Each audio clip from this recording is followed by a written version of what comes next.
क्या आप घुटनों में कट या क्रेपिटस साउंड से परेशान हैं? अगर आपके घुटने में कट या क्रेपिटस साउंड आते हैं तो आपको जानना चाहिए कि ये चिंता का विषय है या नहीं है, क्योंकि अक्सर काफ़ी लोग मेरे पास में आते हैं और बताते हैं कि उनके घुटने में जब वो चलते फिरते हैं, उठते बैठते हैं, सीढ़ियाँ चढ़ते उतरते हैं तो कट की आवाज़ आती है और क्रेपिटस साउंड उनके घुटने से आते हैं। कभी कभी तो ये साउंड इतने तेज़ होते हैं कि पड़ोस वाले व्यक्ति को भी सुनाई पड़ते हैं।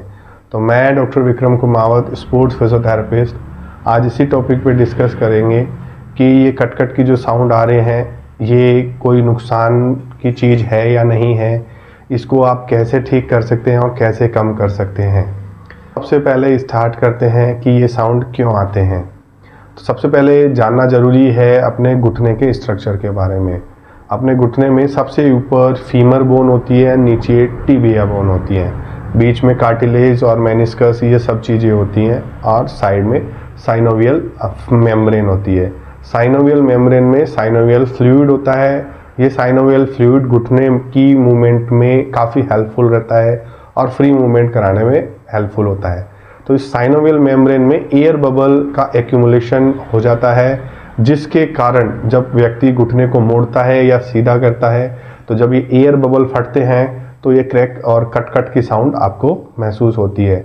इसका अनदर रीज़न होता है घुटने में कार्टिलेज का काम भी घुटने की मूवमेंट को स्मूथली और जब ये कार्टिलेज का डिजनरेशन चालू हो जाता है तो ओस्टियोफाइट्स बनने लग जाते हैं। ओस्टियोफाइट्स मतलब एक्स्ट्रा हड्डी बोन फॉर्मेशन होने लग जाता है आपके जॉइंट में, जिसके कारण ये कार्टिलेज तो रहा नहीं और बोन आपस में टकराते हैं तो ये कट के साउंड आपको महसूस होते हैं। तो अब मैं नेक्स्ट बात करता हूँ कि आप अगर यंग हैं और आपको कट की साउंड महसूस हो रही है तो आप क्या चीज़ों को खा के और अपने खान पीन में चेंजेस करके इन कट की साउंड को कम या ख़त्म कर सकते हैं। सबसे पहले बात करते हैं कैल्शियम की। कैल्शियम आपकी बोन और जॉइंट के लिए काफ़ी हेल्पफुल है। अगर आप प्रचुर मात्रा में कैल्शियम का यूज़ कर रहे हैं तो आप इस कट की जो साउंड या क्रेपिटस जो साउंड है उनको काफ़ी हद तक ख़त्म कर सकते हैं। इसके लिए आप पनीर, दूध, डेयरी प्रोडक्ट्स, दूध से बनी हुई चीज़ें आप अपने भोजन में कंसिडर कर सकते हैं। अगर आप अपने भोजन में इन चीज़ों को कंसिडर करेंगे तो काफ़ी हद तक ये बोन स्ट्रेंथ में हेल्पफुल रहेंगी और ये कट का जो साउंड आ रहा है वो काफ़ी हद तक ख़त्म हो जाएगा।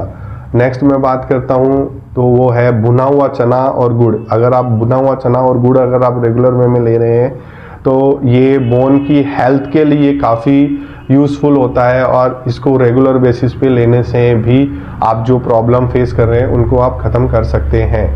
नेक्स्ट बात करें तो अखरोट और बादाम, भीगे बादाम। अखरोट और भीगे बादाम लेने से पोटेशियम और ओमेगा 3 फैटी एसिड्स आपको मिलेंगे, जिसके कारण बोन की हेल्थ और जॉइंट की हेल्थ में काफ़ी आपको फ़ायदा मिलेगा और जॉइंट आपका। नेक्स्ट बात करते हैं विटामिन सी और आयरन। विटामिन सी और आयरन भी आपको काफ़ी मात्रा में लेना चाहिए, क्योंकि अपना जो कार्टिलेज है वो कोलेजन फाइबर से बना होता है और विटामिन सी और आयरन आप ले रहे हैं तो आप अपने कार्टिलेज को रीजनरेट करते हैं, क्योंकि कार्टिलेज कोलेजन से बने हुए होते हैं।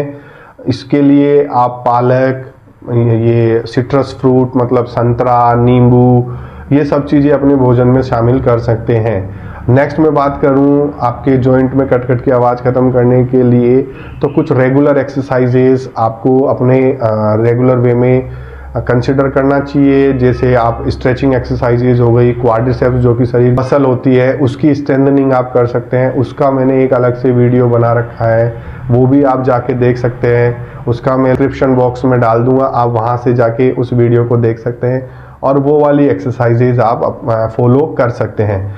अगर आपको मेरा वीडियो अच्छा लगा हो तो प्लीज़ लाइक करें और सब्सक्राइब करें। इसके अलावा अगर आपको जॉइंट से रिलेटेड, घुटने से रिलेटेड या अपनी प्रॉब्लम से रिलेटेड या कट की आवाज़ से रिलेटेड कोई सवाल हैं तो आप मुझसे पूछ सकते हैं। मैं आपको अपने बेस्ट एक्सपीरियंस आपके साथ में शेयर करूंगा और उसका जवाब दूंगा। Thank you.